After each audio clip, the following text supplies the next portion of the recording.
होरी को रात भर नींद नहीं आई। नीम के पेड़ तले अपनी बांस की खाट पर पड़ा बार बार तारों की ओर देखता था। गाय के लिए एक नांद गाड़नी है। बैलों से अलग उसकी नांद रहे तो अच्छा। अभी तो रात को बाहर ही रहेगी, लेकिन चौमासे में उसके लिए कोई दूसरी जगह ठीक करनी होगी। बाहर लोग नजर लगा देते हैं। कभी कभी तो ऐसा टोना टोटका कर देते हैं कि गाय का दूध ही सूख जाता है। थन में हाथ ही नहीं लगाने देती। लात मारती है। नहीं, बाहर बांधना ठीक नहीं। और बाहर नांद भी कौन गाड़ने देगा। कारिंडा साहब नजर के लिए मुंह फुलाएंगे। छोटी छोटी बात के लिए राय साहब के पास फरियाद ले जाना भी उचित नहीं। और कारिंदे के सामने मेरी सुनता कौन है। उनसे कुछ कहूं तो कारिंडा दुश्मन हो जाए।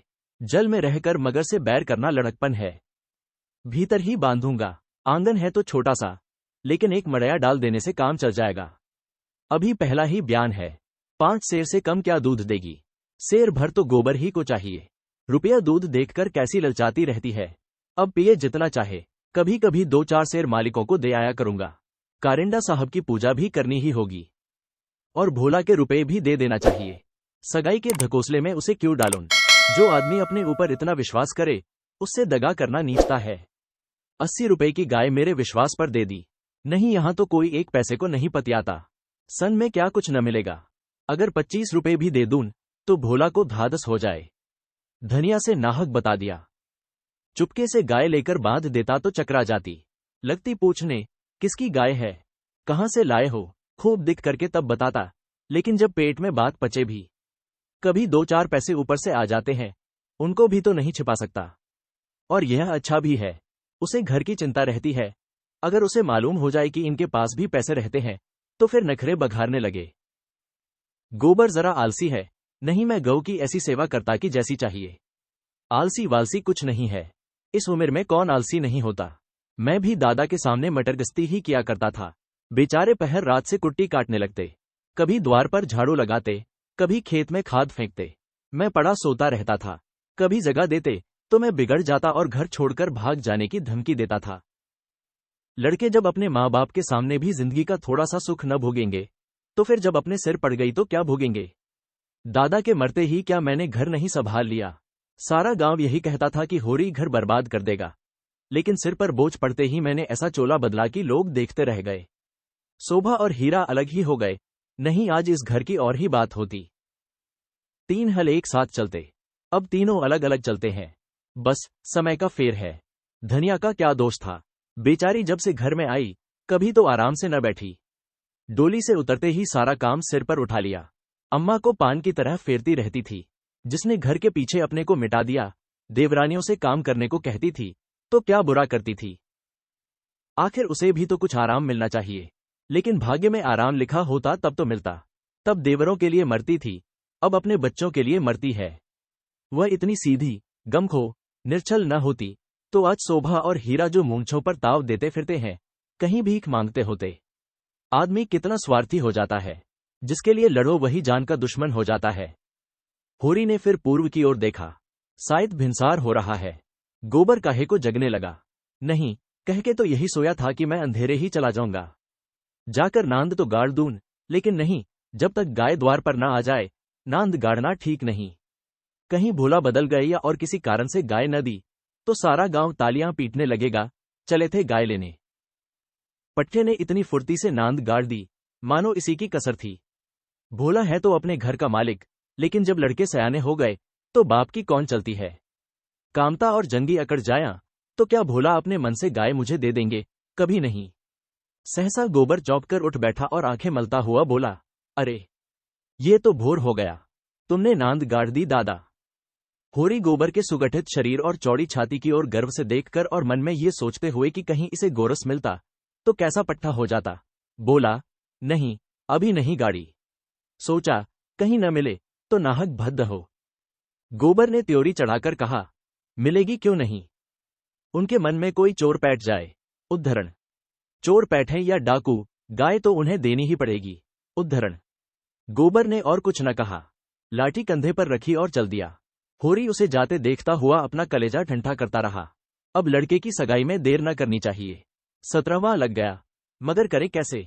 कहीं पैसे के भी दर्शन हो। जब से तीनों भाइयों में अलगौजा हो गया, घर की साख जाती रही। महतो लड़का देखने आते हैं, पर घर की दशा देखकर मोह फीका करके चले जाते हैं। दो एक राजी भी हुए तो रुपए मांगते हैं। 200-300 लड़की का दाम चुकाए और इतना ही ऊपर से खर्च करे, तब जाकर ब्याह हो। कहां से आए इतने रुपए? रास खलिहान में तुल जाती है, खाने भर को भी नहीं बचता। ब्याह कहां से हो, और अब तो सोना ब्याहने योग्य हो गई। लड़के का ब्याह न हुआ, न सही। लड़की का ब्याह न हुआ तो सारी बिरादरी में हंसी होगी। पहले तो उसी की सगाई करनी है, पीछे देखी जाएगी। एक आदमी ने आकर राम राम किया और पूछा, तुम्हारी कोठी में कुछ बांस होंगे महतो? होरी ने देखा, दमड़ी बसार सामने खड़ा है, नाटा काला, खूब मोटा, चौड़ा मुंह, बड़ी बड़ी मूंछें, लाल आंखें, कमर में बांस काटने की कटार खून से हुए। साल में 1-2 बार आकर चिकें, कुर्सियां, मुड़े, टोकरियां आदि बनाने के लिए कुछ बांस काट ले जाता था। होरी प्रसन्न हो गया, मुट्ठी गर्म होने की कुछ आशा बंधी। चौधरी को ले जाकर अपनी तीनों कोठियां दिखाईं, मोल भाव किया और 25 रुपए सैकड़े में 50 बांसों का बयाना ले लिया। फिर दोनों लौटे। होरी ने उसे चिलम पिलाई, जलपान कराया और तब रहस्यमय भाव से बोला, मेरे बांस कभी 30 रुपए से कम में नहीं जाते, लेकिन तुम घर के आदमी हो, तुमसे क्या मोल भाव करता? तुम्हारा वह लड़का जिसकी सगाई हुई थी, अभी परदेश से लौटा कि नहीं? चौधरी ने चिलम का दम लगाकर खांसते हुए कहा, उस लौंडे के पीछे तो मर मिटा महतो। जवान बहू घर में बैठी थी और वह बिरादरी की एक दूसरी औरत के साथ परदेश में मौज करने चल दिया। बहू भी दूसरे के साथ निकल गई। बड़ी नाकिस जात है महतो, किसी की नहीं होती। कितना समझाया कि तू जो चाहे खा, जो चाहे पहन, मेरी नाक न कटवा, मुदा कौन सुनता है। औरत को भगवान सब कुछ दे, रूप न दे, नहीं वह काबू में नहीं रहती। कोटियां तो बढ़ गई होंगी। होरी ने आकाश की ओर देखा और मानो उसकी महानता में उड़ता हुआ बोला, सब कुछ बढ़ गया चौधरी। जिनको लड़कों की तरह पाला पोसा, वह अब बराबर के हिस्सेदार हैं, लेकिन भाई का हिस्सा खाने की अपनी नीयत नहीं है। इधर तुमसे रुपए मिलेंगे, उधर दोनों भाइयों को बांट दूंगा। 4 दिन की जिंदगी में क्यों किसी से छल कपट करूं? नहीं कह दूं कि 20 रुपए सैकड़े में बेचे हैं तो उन्हें क्या पता लगेगा? तुम उनसे कहने थोड़े ही जाओगे। तुम्हें तो मैंने बराबर अपना भाई समझा है। व्यवहार में हम भाई के अर्थ का कितना ही दुरुपयोग करें, लेकिन उसकी भावना में जो पवित्रता है, वह हमारी कालिमा से कभी मलिन नहीं होती। होरी ने अप्रत्यक्ष रूप से यह प्रस्ताव करके चौधरी के मुंह की ओर देखा कि वह स्वीकार करता है या नहीं। उसके मुख पर कुछ ऐसा मिथ्या विनीत भाव प्रकट हुआ जो भिक्षा मांगते समय मोटे भिक्षुकों पर आ जाता है। चौधरी ने होरी का आसन पाकर चाबुक जमाया। हमारा तुम्हारा पुराना भाई चारा है महतो, ऐसी बात है भला। लेकिन बात यह है कि ईमान आदमी बेचता है तो किसी लालच से। 20 रुपए नहीं, मैं 15 रुपए कहूंगा, लेकिन जो 20 रुपए के दाम लो। होरी ने खिसियाकर कहा, तुम तो चौधरी अंधेर करते हो। 20 रुपए में कहीं ऐसे बांस जाते हैं? ऐसे क्या, इससे अच्छे बांस जाते हैं 10 रुपए पर। हाँ, 10 कोस और पश्चिम चले जाओ। मोल बांस का नहीं है, शहर के नगीच होने का है। आदमी सोचता है जितनी देर वहां जाने में लगेगी, उतनी देर में तो 2-4 रुपए का काम हो जाएगा। उद्धरण। सौदा पट गया। चौधरी ने मिर्जई उतारकर छान पर रख दी और बांस काटने लगा। ऊख की सिंचाई हो रही थी। हीरा बहू कलेवा लेकर कुएं पर जा रही थी। चौधरी को बांस काटते देखकर घूंघट के अंदर से बोली, कौन बांस काटता है? यहां बांस न कटेंगे। चौधरी ने हाथ रोककर कहा, बांस मोल लिए हैं, 15 रुपए सैकड़े का बयाना हुआ है। सेंत में नहीं काट रहे हैं। हीरा बहू अपने घर की मालकिन थी। उसी के विद्रोह से भाइयों में अलगौजा हुआ था। धनिया को परास्त करके शेर हो गई थी। हीरा कभी कभी उसे पीटता था। अभी हाल में इतना मारा था कि वह कई दिन तक खाट से न उठ सकी, लेकिन अपनी पदाधिकार वह किसी तरह न छोड़ती थी। हीरा क्रोध में उसे मारता था, लेकिन चलता था उसी के इशारों पर, उस घोड़े की भांति जो कभी कभी स्वामी को लात मारकर भी उसी के आसन के नीचे चलता है।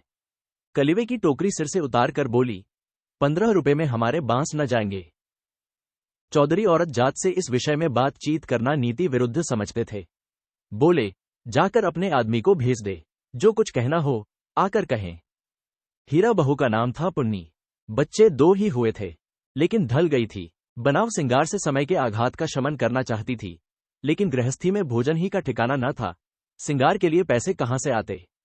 इस अभाव और विवशता ने उसकी प्रकृति का जल सुखाकर कठोर और शुष्क बना दिया था, जिस पर एक बार फावड़ा भी उचट जाता था। समीप आकर चौधरी का हाथ पकड़ने की चेष्टा करती हुई बोली, आदमी को क्यों भेज दूं? जो कुछ कहना हो मुझसे कहो न।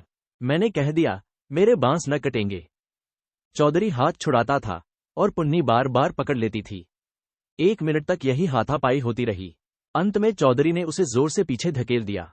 पुन्नी धक्का खाकर गिर पड़ी, मगर फिर संभली और पांव से तल्ली निकालकर चौधरी के सिर, मुंह, पीठ पर अंधाधुंध जमाने लगी। बसो होकर उसे धकेल दे। उसका यह अपमान, मारती जाती थी और रोती भी जाती थी। चौधरी उसे धक्का देकर नारी जाति पर बल का प्रयोग करके गच्चा खा चुका था। खड़े खड़े मार खाने के सिवा इस संकट से बचने की उसके पास और कोई दवा न थी। पुन्नी का रोना सुनकर होरी भी दौड़ा हुआ आया। पुन्नी ने उसे देखकर और जोर से चिल्लाना शुरू किया। होरी ने समझा, चौधरी ने पुनिया को मारा है। खून ने जोश मारा और अलगोजे की ऊंची बांध को तोड़ता हुआ सब कुछ अपने अंदर समेटने के लिए बाहर निकल पड़ा। चौधरी को जोर से एक लात जमाकर बोला, अब अपना भला चाहते हो चौधरी, तो यहां से चले जाओ, नहीं तुम्हारी लहास उठेगी। तुमने अपने को समझा क्या है? तुम्हारी इतनी मजाल कि मेरी बहू पर हाथ उठाओ। चौधरी कसमें खा खाकर अपनी सफाई देने लगा। तल्लियों की चोट में उसकी अपराधी आत्मा मौन थी। ये लात उसे निरपराध मिली और उसके फूले हुए गाल आंसुओं से भीग गए। उसने तो बहू को छुआ भी नहीं। क्या वह इतना गवार है कि महतों के घर की औरतों पर हाथ उठाएगा? होरी ने अविश्वास करके कहा, आंखों में धूल मत झोंको चौधरी, तुमने कुछ कहा नहीं तो बहू झूठ मूठ रोती है। रुपए की गर्मी है तो वह निकाल दी जाएगी। अलग है तो क्या हुआ, है तो एक खून। कोई तिरछी आंख से देखे तो आंख निकाल ले। पुन्नी चंडी बनी हुई थी। गला फाड़कर बोली, तूने मुझे धक्का देकर गिरा नहीं दिया। खा जा अपने बेटे की कसम। हीरा को भी खबर मिली कि चौधरी और पुनिया में लड़ाई हो रही है। चौधरी ने पुनिया को धक्का दिया। पुनिया ने उसे तल्लियों से पीटा। उसने पुर वहीं छोड़ा और औने लिए घटनास्थल की ओर चला। गांव में अपने क्रोध के लिए प्रसिद्ध था। छोटा डील, गठा हुआ शरीर, आंखें कौड़ी की तरह निकल आई थी और गर्दन की नसें तन गई थी। मगर उसे चौधरी पर क्रोध न था, क्रोध था पुनिया पर। वह क्यों चौधरी से लड़ी? क्यों उसकी इज्जत मिट्टी में मिला दी? बसों से लड़ने झगड़ने का उसे क्या प्रयोजन था? उसे जाकर हीरा से सारा समाचार कह देना चाहिए था। हीरा जैसा उचित समझता करता। वह उससे लड़ने क्यों गई? उसका बस होता तो वह पुनिया को पर्दे में रखता। पुनिया किसी बड़े से मुंह खोलकर बातें करे, यह उसे असह्य था। वह खुद जितना उद्दंड था, पुनिया को उतना ही शांत रखना चाहता था। जब भैया ने 15 रुपए में सौदा कर लिया तो यह बीच में कूदने वाली कौन? आते ही उसने पुन्नी का हाथ पकड़ लिया और घसीटता हुआ अलग ले जाकर लगा, लाते जमाने, हरामजादी, तू हमारी नाक कटाने पर लगी हुई है। तू छोटे छोटे आदमियों से लड़ती फिरती है, किसकी पगड़ी नीची होती है बता। एक लात और जमाकर, हम तो वहां कलेयों की बाट देख रहे हैं, तू यहां लड़ाई ठाने बैठी है। इतनी बेसमी, आंख का पानी ऐसा गिर गया, खोदकर गाड़ दूंगा। पुन्नी हाय हाय करती जाती थी और कोसती जाती थी। तेरी मिट्टी उठे, तुझे हैजा हो जाए, तुझे मरी आए, देवी मैया तुझे लील जाया, तुझे इन्फ्लुएंजा हो जाए, भगवान करे तू कोड़ी हो जाए, हाथ पांव कट कट गिरे। उद्धरण और गालियां तो हीरा खड़ा खड़ा सुनता रहा, लेकिन यह पिछली गाली उसे लग गई। हैजा, मरी आदि में विशेष कष्ट न था। इधर बीमार पड़े, उधर विदा हो गए, लेकिन कोढ़, यह घिनौनी मौत और उससे भी घिनौना जीवन। वह तिलमिला उठा, दांत पीसता हुआ फिर पुनिया पर झपटा और झोटे पकड़कर फिर उसका सिर जमीन पर रगड़ता हुआ बोला, हाथ पांव कटकर गिर जाएंगे तो मैं तुझे लेकर चाटूंगा। तू ही मेरे बाल बच्चों को पालेगी। तू ही इतनी बड़ी गिरस्ती चलाएगी। तू तो दूसरा भरतार करके किनारे खड़ी हो जाएगी। चौधरी को पुनिया की इस दुर्गति पर दया आ गई। हीरा को उदारतापूर्वक समझाने लगा, हीरा महतो, अब जाने दो, बहुत हुआ। क्या हुआ? बहू ने मुझे मारा, मैं तो छोटा नहीं हो गया। धन्य भाग की भगवान ने ये तो दिखाया। हीरा ने चौधरी को डांटा, तुम चुप रहो चौधरी, नहीं मेरे क्रोध में पड़ जाओगे तो बुरा होगा। औरत जात इसी तरह बकती है। आज को तुमसे लड़ गई, कल को दूसरों से लड़ जाएगी। तुम भले मानस हो, हंसकर टाल गए, दूसरा तो बर्दाश्त न करेगा। कहीं उसने भी हाथ छोड़ दिया तो कितनी आबरू रह जाएगी, बताओ। इस ख्याल ने उसके क्रोध को फिर भड़काया। लपका था कि होरी ने दौड़कर पकड़ लिया और उसे पीछे हटाते हुए बोला, अरे हो तो गया, देख तो लिया दुनिया ने कि बड़े बहादुर हो, अब क्या उसे पीसकर पी जाओगे? हीरा अब भी बड़े भाई का अदब करता था, सीधे सीधे न लड़ता था। चाहता तो एक झटके में अपना हाथ छुड़ा लेता, लेकिन इतनी बेअदबी न कर सका। चौधरी की ओर देखकर बोला, अब खड़े क्या ताकते हो? जाकर अपने बांस काटो। मैंने सही कर दिया, 15 रुपए सैकड़े में तय है। कहां तो पुन्नी रो रही थी, कहां झमक कर उठी और अपना सिर पीट कर बोली, लगा दे घर में आग, मुझे क्या करना है? भाग फूट गया कि तुम जैसी कसाई के पाले पड़ी। लगा दे घर में आग।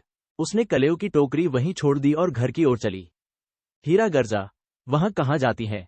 चल कुएं पर। नहीं, खून पी जाऊंगा। पुनिया के पांव रुक गए।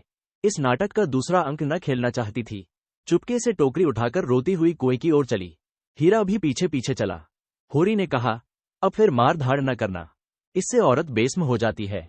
धनिया ने द्वार पर आकर हाँक लगाई, तुम वहां खड़े खड़े क्या तमाशा देख रहे हो? कोई तुम्हारी सुनता भी है कि यूं ही शिक्षा दे रहे हो? उस दिन इसी बहू ने तुम्हें घूंघट की आड़ में डाड़ीजार कहा था, भूल गए? बहुरिया होकर पराये मर्दों से लड़ेगी तो डांटी न जाएगी। होरी द्वार पर आकर नटखटपन के साथ बोला, और जो मैं इसी तरह तुझे मारूं? क्या कभी मारा नहीं है जो मारने की साध बनी हुई है? इतनी बेदर्दी से मारता तो तू घर छोड़कर भाग जाती। पुनिया बड़ी गमखो है। उद्धरण, ओहो, ऐसे ही तो बड़े दर्द वाले हो, अभी तक मार का दाग बना हुआ है। हीरा मारता है तो दुलारता भी है। तुमने खाली मारना सीखा, दुलार करना सीखा ही नहीं। मैं ही ऐसी हूं कि तुम्हारे साथ निभाह हुआ। उद्धरण, अच्छा रहने दे, बहुत अपना बखान न कर। तू ही रूठ रूठ कर नहर भागती थी। जब महीनों खुशामद करता था तब जाकर आती थी। उद्धरण, जब अपनी गरज सताती थी तब मनाने जाते थे लाला, मेरे दुलार से नहीं जाते थे। उद्धरण, इसी से तो मैं सबसे तेरा बखान करता हूं। उद्धरण, वैवाहिक जीवन के प्रभात में लालसा अपनी गुलाबी मादकता के साथ उदय होती है और हृदय के सारे आकाश को अपने माधुर्य की सुनहरी किरणों से रंजित कर देती है। फिर मध्याह्न का प्रखर ताप आता है, क्षण क्षण पर बगुले उठते हैं और पृथ्वी कांपने लगती है। लालसा का सुनहरा आवरण हट जाता है और वास्तविकता अपने नग्न रूप में सामने आ खड़ी है। उसके बाद विश्राममय संध्या आती है, शीतल और शांत, जब हम थके हुए पथिकों की भांति दिन भर की यात्रा का वृतांत कहते और सुनते हैं तटस्थ भाव से, मानो हम किसी ऊंचे शिखर पर जा बैठे हैं जहां नीचे का जनरूब हम तक नहीं पहुंचता। धनिया ने आंखों में रस भरकर कहा, चलो चलो, बड़े बखान करने वाले, जरा सा कोई काम बिगड़ जाए तो गर्दन पर सवार हो जाते हो। होरी ने मीठे उलाहने के साथ कहा, ले, अब यही तेरी बेइंसाफी मुझे अच्छी नहीं लगती धनिया। भोला से पूछ, मैंने उनसे तेरे बारे में क्या कहा था? धनिया ने बात बदलकर कहा, देखो, गोबर गाय लेकर आता है कि खाली हाथ? चौधरी ने पसीने में लथपथ आकर कहा, महतो, चलकर बांस गिन लो, कर ठेला लाकर उठा ले जाऊंगा। होरी ने बांस गिनने की जरूरत न समझी। चौधरी ऐसा आदमी नहीं है, फिर एक आध बांस बेसी ही काट लेगा तो क्या, रोज ही तो मंगनी बांस कटते रहते हैं। सहालगों में तो मंडप बनाने के लिए लोग दर्जनों बांस काट ले जाते हैं। चौधरी ने 7.5 रुपए निकालकर उसके हाथ में रख दिए। होरी ने गिनकर कहा, और निकालो, हिसाब से 2.5 और होते हैं। चौधरी ने बेमुरौवती से कहा, 15 रुपए में तय हुए हैं कि नहीं? 15 रुपए में नहीं, 20 रुपए में। उद्धरण, हीरा महतो ने तुम्हारे सामने 15 रुपए कहे थे, कहो तो बुला लाऊं। उद्धरण, तय तो 20 रुपए में ही हुए थे चौधरी, अब तुम्हारी जीत है, जो चाहो कहो। 2.5 रुपए निकलते हैं, तुम 2 ही दे दो। उद्धरण, मगर चौधरी कच्ची गोलियां न खेला था, अब उसे किसका डर? होरी के मुंह में तो ताला पड़ा हुआ था, क्या कहे, माथा ठोंक कर रह गया। बस इतना बोला, यह अच्छी बात नहीं है चौधरी, 2 रुपए दबाकर राजा न हो जाओगे। चौधरी तीक्ष्ण स्वर में बोला, और तुम क्या भाइयों के थोड़े से पैसे दबाकर राजा हो जाओगे? 2.5 रुपए पर अपना ईमान बिगाड़ रहे थे, उस पर मुझे उपदेश देते हो? अभी पर्दा खोल दूं तो सिर नीचा हो जाए। होरी पर जैसे सैकड़ों जूते पड़ गए। चौधरी तो रुपए सामने जमीन पर रखकर चला गया, पर वह नीम के नीचे बैठा बड़ी देर तक पछताता रहा। वह कितना लोभी और स्वार्थी, इसका उसे आज पता चला। चौधरी ने 2.5 रुपए दे दिए होते तो वह खुशी से कितना फूल उठता। अपनी चालाकी को सराहता कि बैठे बैठाए 2.5 रुपए मिल गए। ठोकर खाकर ही तो हम सावधानी के साथ पग उठाते हैं। धनिया अंदर चली गई थी, बाहर आई तो रुपए जमीन पर पड़े देखे, गिनकर बोली, और रुपए क्या हुए? 10 न चाहिए? होरी ने लंबा मुंह बनाकर कहा, हीरा ने 15 रुपए में दे दिए तो मैं क्या करता? हीरा 5 रुपए में दे दे, हम नहीं देते इन दामों। उद्धरण, वहां मारपीट हो रही थी, मैं बीच में क्या बोलता? उद्धरण, होरी ने अपनी पराजय अपने मन में ही डाल ली, जैसे कोई चोरी से आम तोड़ने के लिए पेड़ पर चढ़े और गिर पड़ने पर धूल झाड़ता हुआ उठ खड़ा हो कि कोई देख न ले। जीतकर आप अपनी धोखेबाजियों की डींग मार सकते हैं, जीत से सब कुछ माफ है। हार की लज्जा तो पी जाने की ही वस्तु है। धनिया पति को फटकारने लगी, ऐसे सुअवसर उसे बहुत कम मिलते थे। होरी उससे चतुर था, पर आज बाजी धनिया के हाथ थी। हाथ मटकाकर बोली, क्यों न हो, भाई ने 15 रुपए कह दिए तो तुम कैसे टोकते? अरे राम राम, लाडले भाई का दिल छोटा हो जाता कि नहीं।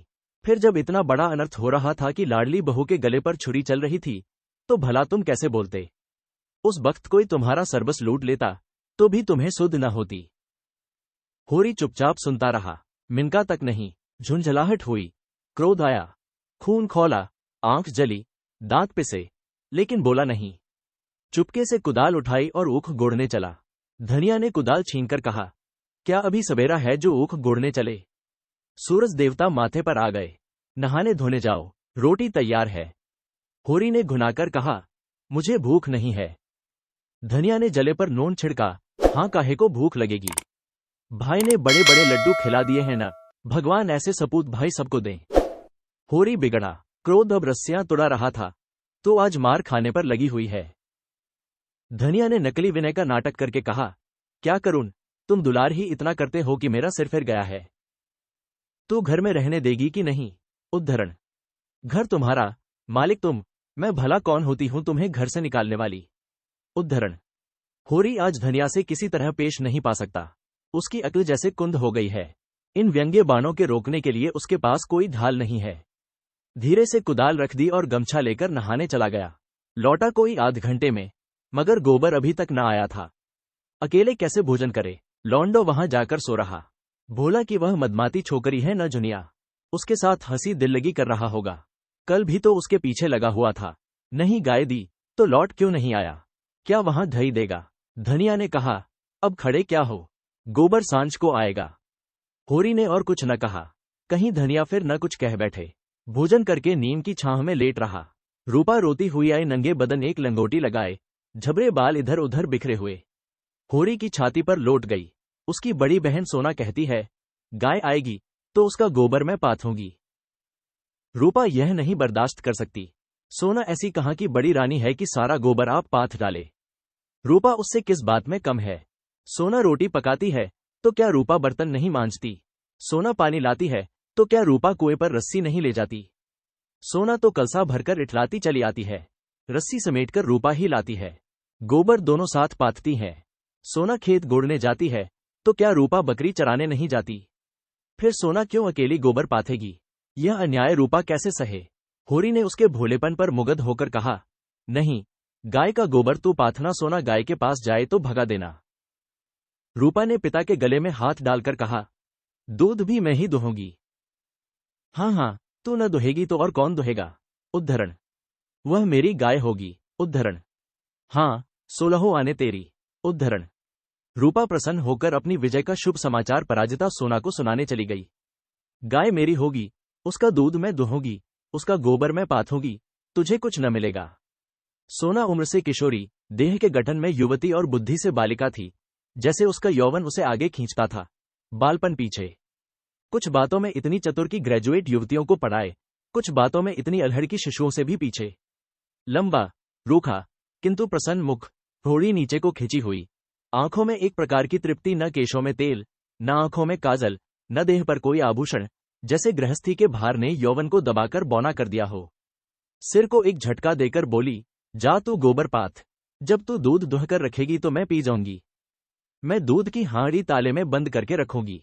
उद्धरण, मैं ताला तोड़कर दूध निकाल लाऊंगी। उद्धरण। ये कहती हुई वह बाग की तरफ चल दी। आम गदरा गए थे, हवा के झोंकों से एकाध जमीन पर गिर पड़ते थे, लू के मारे चुचके, पीले, लेकिन बाल वृंद उन्हें टपके समझकर बाग को घेरे रहते थे। रूपा भी बहन के पीछे होली। जो काम सोना करे वह रूपा जरूर करेगी। सोना के विवाह की बातचीत हो रही थी। रूपा के विवाह की कोई चर्चा नहीं करता, इसलिए वह स्वयं अपने विवाह के लिए आग्रह करती है। उसका दूल्हा कैसा होगा, क्या क्या लाएगा, उसे कैसे रखेगा, उसे क्या खिलाएगा, क्या पहनाएगा, इसका वह बड़ा विशद वर्णन करती, जिसे सुनकर कदाचित कोई बालक उससे विवाह करने पर राजी न होता। सांझ हो रही थी। होरी ऐसा अलसाया कि ऊख गोड़ने न जा सका। बैलों को नांद में लगाया, सानी खली दी और एक चिलम भरकर पीने लगा। इस फसल में सब कुछ खलिहान में तौल देने पर भी अभी उस पर कोई 300 कर्ज था, जिस पर कोई 100 रुपए सूद के बढ़ते जाते थे। मंगरू साह से आज 5 साल हुए बैल के लिए 60 रुपए लिए थे, उसमें 60 दे चुका था, पर वह 60 रुपए ज्यों के त्यों बने हुए थे। दातादीन पंडित से 30 रुपए लेकर आलू बोए थे। आलू तो चोर खोद ले गए और उस 30 के इन 3 बरसों में 100 हो गए थे। दुलारी विधवा सहुआइन थी, जो गांव में नून तेल तमाकू की दुकान रखे हुए थी। बंटवारे के समय उससे 40 रुपए लेकर भाइयों को देना पड़ा था। उसके भी लगभग 100 रुपए हो गए थे, क्योंकि आने रुपए का ब्याज था। लगान के भी अभी 25 रुपए बाकी पड़े हुए थे और दशहरे के दिन शगुन के रुपयों का भी कोई प्रबंध करना था। बांसों के रुपए बड़े अच्छे समय पर मिल गए। शगुन की समस्या हल हो जाएगी, लेकिन कौन जाने, यहां तो एक धेला भी हाथ में आ जाए तो गांव में शोर मच जाता है और लेनदार चारों तरफ से नोचने लगते हैं। ये 5 रुपये तो वह शगुन में देगा, चाहे कुछ हो जाए। मगर अभी जिंदगी के 2 बड़े बड़े काम सिर पर सवार थे, गोबर और सोना का विवाह।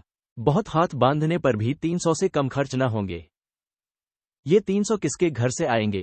कितना चाहता है कि किसी से एक पैसा कर्ज न ले, जिसका आता है उसका पाई पाई चुका दे, लेकिन हर तरह का कष्ट उठाने पर भी गला नहीं छूटता।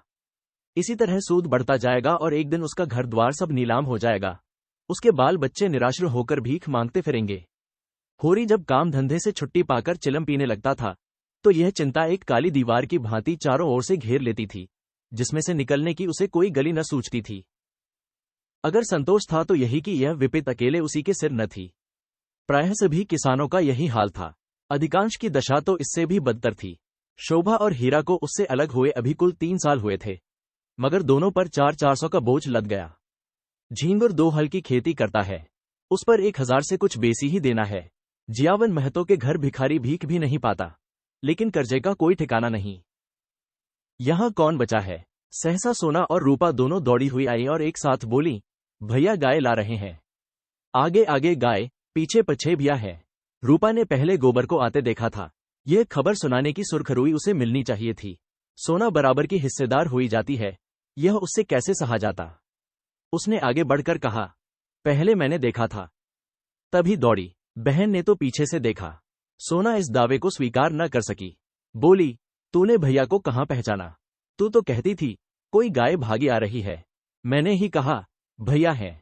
दोनों फिर बाग की तरफ दौड़ी, गाय का स्वागत करने के लिए। धनिया और होरी दोनों गाय बांधने का प्रबंध करने लगे। होरी बोला, चलो जल्दी से नांद गाड़ दें। धनिया के मुख पर जवानी चमक उठी थी। नहीं, पहले थाली में थोड़ा सा आटा और गुड़ घोलकर रख दें। बेचारी धूप में चली होगी, प्यासी होगी। तुम जाकर नांद गाड़ो, मैं घोलती हूं। कहीं एक घंटी पड़ी थी, उसे ढूंढ ले, उसके गले में बांधेगे। उद्धरण। सोना कहाँ गई? सहुआइन की दुकान से थोड़ा सा काला डोरा मंगवा लो, गाय को नजर बहुत लगती है। उद्धरण। आज मेरे मन की बड़ी भारी लालसा पूरी हो गई। उद्धरण। धनिया अपने हार्दिक उल्लास को दबाए रखना चाहती थी। इतनी बड़ी संपदा अपने साथ कोई नई बाधा न लाए, ये शंका उसके निराश हृदय में कंपन डाल रही थी। आकाश की ओर देखकर बोली, गाय के आने का आनंद तो जब है कि उसका पौरा भी अच्छा हो। भगवान के मन की बात है। मानो वह भगवान को भी धोखा देना चाहती थी। भगवान को भी दिखाना चाहती थी कि इस गाय के आने से उसे इतना आनंद नहीं हुआ कि ईर्ष्यालु भगवान सुख का पलड़ा ऊंचा करने के लिए कोई नई विपत्ति भेज दे। वह अभी आटा घोल ही रही थी कि गोबर गाय को लिए बालकों के एक जुलूस के साथ द्वार पर पहुंचा। होरी दौड़कर गाय के गले से लिपट गया। धनिया ने आटा छोड़ दिया और जल्दी से एक पुरानी साड़ी का काला किनारा फाड़कर गाय के गले में बांध दिया। होरी श्रद्धा विह्वल नेत्रों से गाय को देख रहा था, मानो साक्षात देवी जी ने घर में पदार्पण किया हो। आज भगवान ने ये दिन दिखाया कि उसका घर गौ के चरणों से पवित्र हो गया। ये सौभाग्य न जाने किसके पुण्य प्रताप से। धनिया ने भयातुर होकर कहा, खड़े क्या हो, आंगन में नांद गाड़ दो। आंगन में जगह कहाँ है? बहुत जगह है। उद्धरण। मैं तो बाहर ही गाड़ता हूं। उद्धरण। पागल न बनो, गांव का हाल जानकर भी अनजान बनते हो। उद्धरण। अरे बिते भर के आंगन में गाय कहां बंधेगी भाई। उद्धरण। जो बात नहीं जानते उसमें टांग मत अड़ाया करो, संसार भर की विद्या तुम ही नहीं पढ़े हो। उद्धरण। होरी सचमुच आपे में न था। गौ उसके लिए केवल भक्ति और श्रद्धा की वस्तु नहीं, सजीव संपत्ति भी थी। वह उससे अपने द्वार की शोभा और अपने घर का गौरव बढ़ाना चाहता था। वह चाहता था लोग गाय को द्वार पर बंधे देखकर पूछें, यह किसका घर है? लोग कहें, होरी महतो का। तभी लड़की वाले भी उसकी विभूति से प्रभावित होंगे। आंगन में बंधी तो कौन देखेगा? धनिया इसके विपरीत सशंक थी। वह गाय को 7 पर्दों के अंदर छिपाकर रखना चाहती थी। अगर गाय 8 पहर कोठरी में रह सकती तो शायद वह उसे बाहर न निकालने देती। यूं हर बात में होरी की जीत होती थी। वह अपने पक्ष पर अड़ जाता था और धनिया को दबना पड़ता था। लेकिन आज धनिया के सामने होरी की एक न चली। धनिया लड़ने पर तैयार हो गई। गोबर, सोना और रूपा, सारा घर होरी के पक्ष में था। पर धनिया ने अकेले सबको परास्त कर दिया। आज उसमें एक विचित्र आत्मविश्वास और होरी में एक विचित्र विनय का उदय हो गया था। मगर तमाशा कैसे रुक सकता था? गाय डोली में बैठकर तो आई न थी। कैसे संभव था कि गांव में इतनी बड़ी बात हो जाए और तमाशा न लगे? जिसने सुना, सब काम छोड़कर देखने दौड़ा। यह मामूली देशी गऊ नहीं है। भोला के घर से 80 रुपए में आई है। होरी 80 रुपए क्या देंगे? 50-60 रुपए में लाए होंगे। गांव के इतिहास में 50-60 रुपए की गाय का आना भी अभूतपूर्व बात थी। बैल तो 50 रुपए के भी आए, 100 के भी आए, लेकिन गाय के लिए इतनी बड़ी रकम किसान क्या खा के खर्च करेगा? ये तो ग्वालों ही का कलेजा है कि अंजलियों रुपए गिनाते हैं। गाय क्या है? साक्षात देवी का रूप है। दर्शकों, आलोचकों का तांता लगा हुआ था और होरी दौड़ दौड़कर सबका सत्कार कर रहा था। इतना विनम्र, इतना प्रसन्न चित्त वह कभी न था। 70 साल के बूढ़े पंडित दातादीन लठिया टेकते हुए आए और पोपले मुंह से बोले, कहाँ हो होरी? तनिक हम भी तुम्हारी गाय देख लें। सुना बड़ी सुंदर है। होरी ने दौड़कर पालागन किया और मन में अभिमान में उल्लास का आनंद उठाता हुआ बड़े सम्मान से पंडित जी को आंगन में ले गया। महाराज ने गऊ को अपनी पुरानी अनुभवी आंखों से देखा। सींगे देखी, थन देखा, पुट्ठा देखा और घनी सफेद भौंहों के नीचे छिपी हुई आंखों में जवानी की उमंग भरकर बोले, कोई दोष नहीं है बेटा। बाल भौरी, सब ठीक। भगवान चाहेंगे तो तुम्हारे भाग खुल जाएंगे। ऐसे अच्छे लक्षण हैं कि वाह, बस रातिब न कम होने पाए। एक एक बाछा 100 का होगा। होरी ने आनंद के सागर में डुबकियां खाते हुए कहा, सब आपका आशीर्वाद है दादा। दातादीन ने सुरती की पीक थूकते हुए कहा, मेरा आशीर्वाद नहीं है बेटा, भगवान की दया है। ये सब प्रभु की दया है। रुपए नगद दिए। होरी ने बेपर की उड़ाई। अपने महाजन के सामने भी अपनी समृद्धि प्रदर्शन का ऐसा अवसर पाकर वह कैसे छोड़े? टके की नई टोपी सिर पर रखकर जब हम अकड़ने लगते हैं, जरा देर के लिए किसी सवारी पर बैठकर जब हम आकाश में उड़ने लगते हैं, तो इतनी बड़ी विभूति पाकर क्यों न उसका दिमाग आसमान पर चढ़े? बोला, भोला ऐसा भलामानस नहीं है महाराज। नगद गिनाए, पूरे चौकस। अपने महाजन के सामने यह डींग मारकर होरी ने नादानी तो की थी, पर दातादीन के मुख पर असंतोष का कोई चिन्ह न दिखाई दिया। इस कथन में कितना सत्य है, यह उनकी उन बूझी आंखों से छिपा न रह सका जिनमें ज्योति की जगह अनुभव छिपा बैठा था। प्रसन्न होकर बोले, कोई हर्ज नहीं बेटा, कोई हर्ज नहीं। भगवान सब कल्याण करेंगे। 5 सेर दूध है इसमें बच्चे के लिए छोड़कर। धनिया ने तुरंत टोका, अरे नहीं महाराज, इतना दूध कहाँ? बुढ़िया तो हो गई है, फिर यहाँ रातिब कहाँ धरा है? दातादीन ने मर्म भरी आंखों से देखकर उसकी सत्कर्ता को स्वीकार किया, मानो कह रहे हों, गृहिणी का यही धर्म है, सीटना मर्दों का काम है, उन्हें सीटने दो। उद्धरण। फिर रहस्य भरे स्वर में बोले, बाहर न बांधना, इतना कह देते हैं। धनिया ने पति की ओर विजयी आंखों से देखा, मानो कह रही हो, लो अब तो मानोगे। दातादीन से बोली, नहीं महाराज, बाहर क्या बांधेंगे, भगवान दे तो इसी आंगन में 3 गायें और बंध सकती हैं। सारा गांव गाय देखने आया। नहीं आए तो शोभा और हीरा जो अपने सगे भाई थे। होरी के हृदय में भाइयों के लिए अब भी कोमल स्थान था। वह दोनों आकर देख लेते और प्रसन्न हो जाते तो उसकी मनोकामना पूरी हो जाती। सांझ हो गई। दोनों पुर लेकर लौट आए। इसी द्वार से निकले, पर पूछा कुछ नहीं। होरी ने डरते डरते धनिया से कहा, न शोभा आया, न हीरा। सुना न होगा। धनिया बोली, तो यहां कौन उन्हें बुलाने जाता है? तू बात तो समझती नहीं, लड़ने के लिए तैयार रहती है। भगवान ने जब ये दिन दिखाया है, तो हमें सिर झुकाकर चलना चाहिए। आदमी को अपने संगोन के मुंह से अपनी भलाई बुराई सुनने की जितनी लालसा होती है, बाहर वालों के मुंह से नहीं। फिर अपने भाई लाख बुरे हों, हैं तो अपने भाई ही। अपने हिस्से बखरे के लिए सभी लड़ते हैं, पर इससे खून थोड़े ही बढ़ जाता है। दोनों को बुलाकर दिखा देना चाहिए। नहीं कहेंगे गाय लाए, हमसे कहा तक नहीं। उद्धरण। धनिया ने नाक सिकोड़कर कहा, मैंने तुमसे 100 बार 1000 बार कह दिया मेरे मुंह पर भाइयों का बखान न किया करो। उनका नाम सुनकर मेरी देह में आग लग जाती है। सारे गांव ने सुना, क्या उन्होंने न सुना होगा? कुछ इतनी दूर भी तो नहीं रहते। सारा गांव देखने आया। उन्हीं के पांवों में मेहंदी लगी हुई थी, मगर आए कैसे? जलन हो रही होगी कि इसके घर गाय आ गई। छाती फटी जाती होगी। दिया बत्ती का समय आ गया था। धनिया ने जाकर देखा, तो बोतल में मिट्टी का तेल न था। बोतल उठाकर तेल लाने चली गई। पैसे होते तो रूपा को भेजती, उधार लाना था। कुछ मुंह देखी कहेगी, कुछ लल्लो चप्पो करेगी, तभी तो तेल उधार मिलेगा। होरी ने रूपा को बुलाकर प्यार से गोद में बैठाया और कहा, जरा जाकर देख हीरा काका आ गए कि नहीं। शोभा काका को भी देखती आना, कहना दादा ने तुम्हें बुलाया है, न आए हाथ पकड़कर खींच लाना।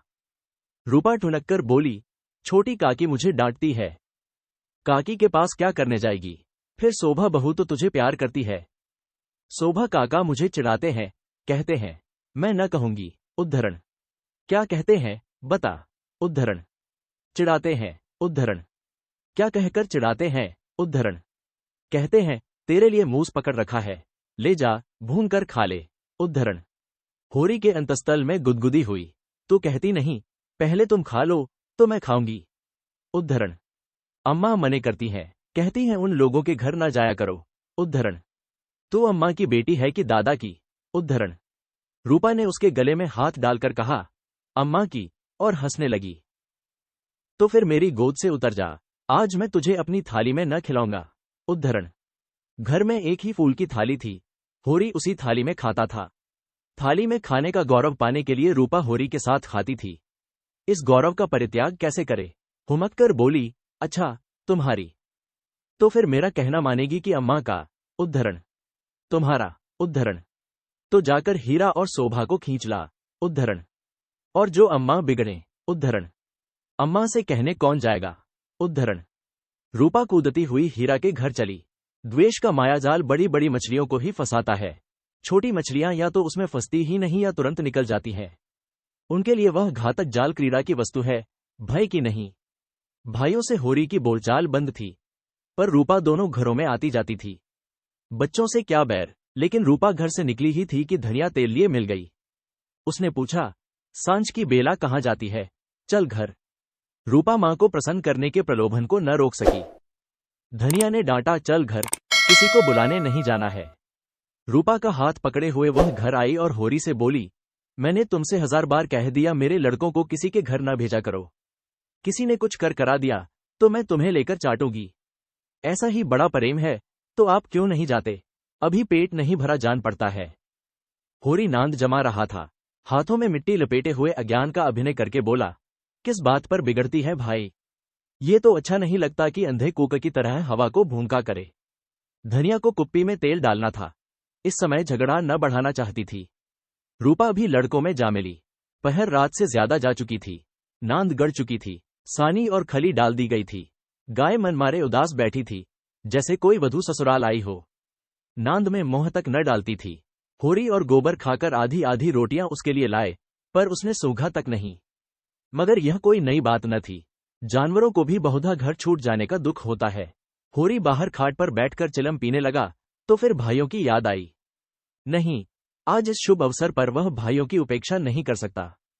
उसका हृदय वह विभूति पाकर विशाल हो गया था। भाइयों से अलग हो गया है तो क्या हुआ, उनका दुश्मन तो नहीं है। यही गाय 3 साल पहले आई होती तो सभी का उस पर बराबर अधिकार होता, और कल को यही गाय दूध देने लगेगी तो क्या वह भाइयों के घर दूध न भेजेगा या दही न भेजेगा। ऐसा तो उसका धर्म नहीं है। भाई उसका बुरा चेते, वह क्यों उसका बुरा चेते। अपनी अपनी करनी तो अपने अपने साथ है। उसने नारियल खाट के पाए से लगाकर रख दिया और हीरा के घर की ओर चला। शोभा का घर भी उधर ही था। दोनों अपने अपने द्वार पर लेटे हुए थे।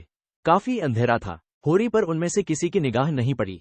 दोनों में कुछ बातें हो रही थीं। होरी ठिठक गया और उनकी बातें सुनने लगा। ऐसा आदमी कहाँ है जो अपनी चर्चा सुनकर टाल जाए। हीरा ने कहा, जब तक एक में थे एक बकरी भी नहीं ली, अब पछाई गाय ली जाती है। भाई का हक मारकर किसी को फलते फूलते नहीं देखा। शोभा बोला, ये तुम अन्याय कर रहे हो हीरा। भैया ने एक एक पैसे का हिसाब दे दिया था। यह मैं कभी न मानूंगा कि उन्होंने पहले की कमाई छिपा रखी थी। तुम मानो चाहे न मानो, है ये पहले की कमाई। उद्धरण। किसी पर झूठा इल्जाम न लगाना चाहिए। उद्धरण। अच्छा तो ये रुपए कहाँ से आ गए, कहाँ से हुन बरस पड़ा। उतने ही खेत तो हमारे पास भी हैं, उतनी ही उपज हमारी भी है, फिर क्यों हमारे पास कफन को कौड़ी नहीं और उनके घर नई गाय आती है। उधार लाए होंगे। उद्धरण। भोला उधार देने वाला आदमी नहीं है। उद्धरण। कुछ भी हो, गाय है बड़ी सुंदर। गोबर लिए जाता था तो मैंने रास्ते में देखा। उद्धरण। बेईमानी का धन जैसे आता है वैसे ही जाता है। भगवान चाहेंगे तो बहुत दिन गाय घर में न रहेगी। उद्धरण। होरी से और न सुना गया।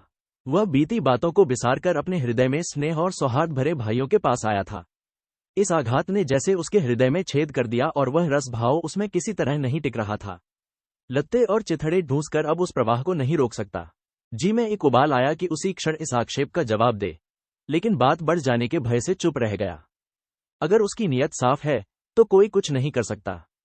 भगवान के सामने वह निर्दोष है। दूसरों की उसे परवाह नहीं। उल्टे पांव लौट आया और वह जला हुआ तंबाकू पीने लगा। लेकिन जैसे वह विष प्रतिक्षण उसकी धमनियों में फैलता जाता था, उसने सो जाने का प्रयास किया, पर नींद न आई। बैलों के पास जाकर उन्हें सहलाने लगा। विष शांत न हुआ। दूसरी चिलम भरी, लेकिन उसमें भी कुछ रस न था। विष ने जैसे चेतना को आक्रांत कर दिया हो। जैसे नशे में चेतना एकांगी हो जाती है, जैसे फैला हुआ पानी एक दिशा में बहकर वेगवान हो जाता है, वही मनोवृत्ति उसकी हो रही थी। उसी उन्माद की दशा में वह अंदर गया। अभी द्वार खुला हुआ था। आंगन में एक किनारे चटाई पर लेटी हुई धनिया सोना से देह दबवा रही थी और रूपा जो रोज सांझ होते ही सो जाती थी, आज खड़ी गाय का मोह सहला रही थी। होरी ने जाकर गाय को खूंटे से खोल लिया और द्वार की ओर ले चला। वह इसी वक्त गाय को भोला के घर पहुंचाने का दृढ़ निश्चय कर चुका था। इतना बड़ा कलंक सिर पर लेकर वह अब गाय को घर में नहीं रख सकता। किसी तरह नहीं। धनिया ने पूछा, कहाँ लिए जाते हो रात को? होरी ने एक पग बढ़ाकर कहा, ले जाता हूं भोला के घर, लौटा दूंगा। धनिया को विस्मय हुआ। उठकर सामने आ गई और बोली, लौटा क्यों दोगे? लौटाने के लिए ही लाए थे। हाँ, इसके लौटा देने में ही कुशल है। क्यों, बात क्या है? इतने अरमान से लाए और अब लौटाने जा रहे हो? क्या भोला रुपए मांगते हैं? उद्धरण। नहीं, भोला यहां कब आया? उद्धरण। तो फिर क्या बात हुई? उद्धरण। क्या करोगी पूछकर? उद्धरण। धनिया ने लपक कर पगहिया उसके हाथ से छीन ली। उसकी चपल बुद्धि ने जैसे उड़ती हुई चिड़िया पकड़ ली। बोली, तुम्हें भाइयों का डर हो तो जाकर उसके पैरों पर गिरो। मैं किसी से नहीं डरती। अगर हमारी बढ़ती देखकर किसी की छाती फटती है तो फट जाए, मुझे परवाह नहीं है। होरी ने विनीत स्वर में कहा, धीरे धीरे बोल महारानी, कोई सुने तो कहे ये सब इतनी रात गए लड़ रहे हैं। मैं अपने कानों से क्या सुनाया हूं, तू क्या जाने। यहां चर्चा हो रही है कि मैंने अलग होते समय रुपए दबा लिए थे और भाइयों को धोखा दिया था।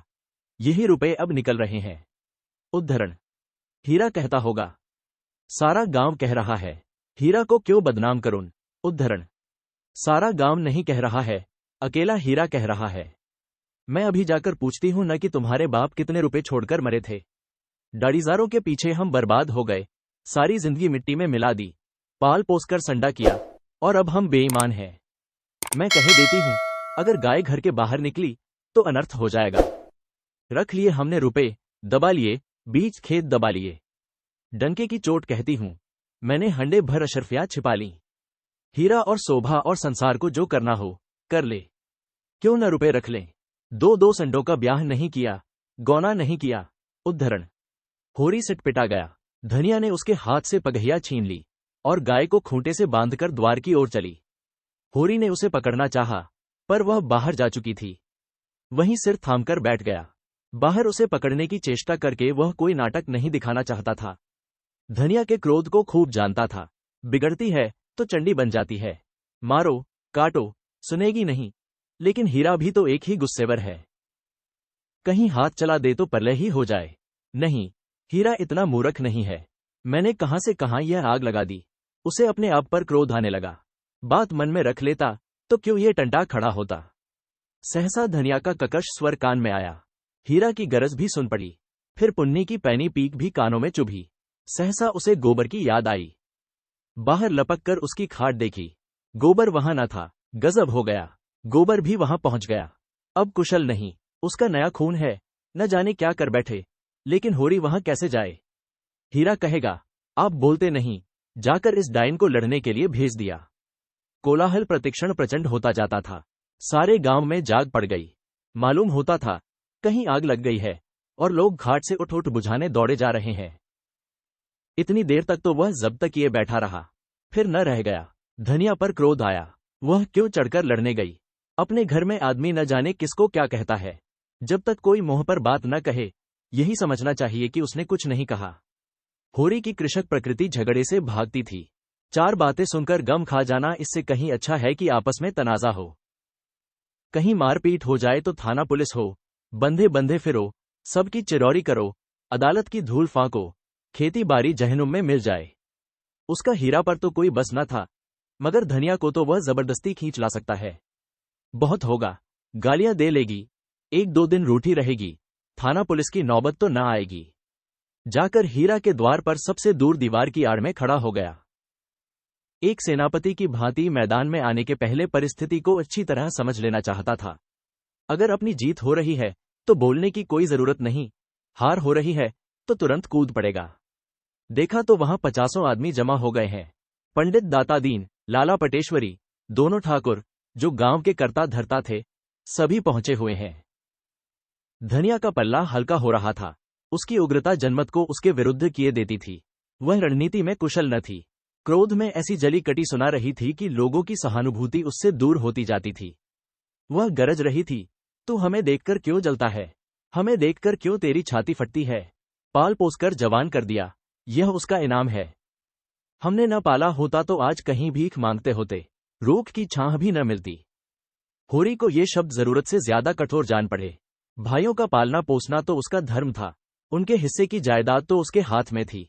कैसे न पालता पोसता, दुनिया में कहीं मोह दिखाने लायक रहता। हीरा ने जवाब दिया, हम किसी का कुछ नहीं जानते। तेरे घर में कुत्तों की तरह एक टुकड़ा खाते थे और दिन भर काम करते थे। जाना ही नहीं कि लड़कपन और जवानी कैसी होती है। दिन दिन भर सूखा गोबर बीना करते थे, उस पर भी तू बिना 10 गाली दिए रोटी न देती थी। तेरी जैसी राजसिन के हाथ में पड़कर जिंदगी तल्ख हो गई। धनिया और भी तेज हुई, जबान संभाल, नहीं जीभ खींच लूंगी। राजसिन तेरी औरत होगी, तू है किस फेर में मुनड़ी काटे, टुकड़े खो, नमक हराम। दातादीन ने टोका, इतना कटु वचन क्यों कहती है धनिया?